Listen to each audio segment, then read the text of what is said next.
बार एक गांव में एक बूढ़ा रहता था जिसका नाम था मोहन। वह तरह तरह के अचार बनाकर बेचता था। मोहन का स्वभाव बहुत ही मददगार और अच्छा था। उस गांव में कोई अचार वाला नहीं था, जिसके चलते कुछ ही दिनों में मोहन का व्यापार बढ़ने लगा और कुछ दिनों बाद उसने अपने घर के बाहर एक नई दुकान लगाई, जहां से वह अचार बेचने लगा। रोज की तरह मोहन अपनी दुकान में अचार बेच रहा था। तब वहीं पर एक रामू नाम का एक व्यक्ति आया। दादा, ये एक अचार का डिब्बा कितने का है? एक डिब्बे 100 रुपए का है बेटा।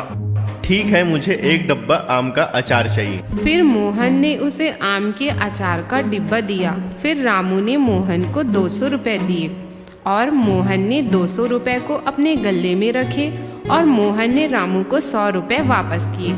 रामू ने देखा कि मोहन का गल्ला पैसों से भरा है। मोहन के गले में बहुत पैसे हैं। किसी भी तरह से मुझे उस गले में से पैसे निकालने होंगे, लेकिन कैसे? रामू ने सोचा कि मैं मोहन से पानी मांगता हूँ। फिर मोहन गल्ला को खुला छोड़कर रामू के लिए पानी लेने चला गया। मोहन के आने से पहले मुझे उस गले में से पैसे निकाल लेने चाहिए। जैसे ही रामू ने गले की तरफ हाथ बढ़ाया, तभी मोहन वापस आ गया। तुम मेरे गले में से पैसे क्यों निकाल रहे हो रामू? कुछ देर तक उन दोनों में बहस चली और मोहन ने कहा कि पंचायत तय करेंगे कि यह पैसा किसके हैं। अब मुझे पंचायत में बताना पड़ेगा कि ये मेरे पैसे हैं। फिर मोहन मन ही मन सोचने लगा कि रामू अभी छोटा है और अगर पूरी पंचायत के बीच गलत साबित हुआ तो उसके लिए अच्छा नहीं होगा। वो अपने गलतियों से खुद सीख जाएगा। अगर तुम्हें लगता है कि ये पैसे तुम्हारे हैं तो तुम रख लो। रामू यह सुनकर बहुत खुश हुआ और वहाँ से चला गया। वह घर पहुंचकर उन पैसों को गिनने लगा। लगता है मोहन अचार बेच के बहुत पैसे कमाता है, तभी उसने अपने पैसे मुझे दे दिया। अब से मैं भी अचार बनाकर बेचूंगा और खूब सारे पैसे कमाऊंगा। मोहन के चुराए हुए पैसे से उसने अचार बनाने के लिए सामग्री ली और अचार बनाने शुरू किए। मोहन की दुकान के ठीक सामने रामू ने अपनी दुकान के ठेले लगाए।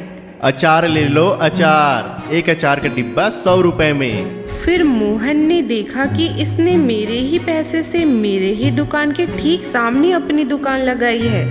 लेकिन फिर भी जो मोहन के ग्राहक थे वह उसी से अचार लेते थे, ना कि रामू से, क्योंकि रामू एक नया व्यापारी था। लोग उसकी दुकान से अचार नहीं ले रहे थे और इसके चलते अचार रखे रखे खराब होने लगे। रामू बहुत दुखी हो गया। मेरे बनाए हुए अचार अब खराब हो रहे हैं, इसे कौन खरीदेगा अब? ऐसा ही बहुत दिनों तक चलता रहा और रामू का व्यापार बंद हो गया। रामू के पास खाने के लिए कुछ भी पैसे नहीं थे। वह दुख में सारा दिन ही दुकान पर बैठा रहता था। मोहन यह सब देख रहा था। मोहन से रामू का दुख देखा नहीं गया और वह उसकी दुकान पर आ गया। रामू ने मोहन को देखकर भी अनदेखा किया। रामू, तुम दुखी क्यों हो? तुम अचार के डिब्बे को बदल क्यों नहीं रहे हो? फिर रामू ने मोहन को पूरी बात बताई। रामू, तुम चिंता मत करो। इस बार मैं जैसे बताऊंगा वैसे ही अचार बनाना। मैं तुम्हें अचार बनाने के सामग्री के पैसे भी दूंगा और जब तुम्हारा व्यापार अच्छा चलने लगेगा तब तुम मुझे मेरे पैसे वापस लौटा देना। मैंने आपके पैसे चुराए, आपके दुकान के सामने अपनी दुकान लगाई और आप फिर भी मेरी मदद कर रहे हैं। फिर जैसे ही मोहन ने बताया, रामू ने ठीक वैसा ही किया और जल्द ही उसका व्यापार बढ़ने लगा। रामू ने मोहन के सारे पैसे वापस लौटा दिए। अब हर काम ईमानदारी से करना रामू।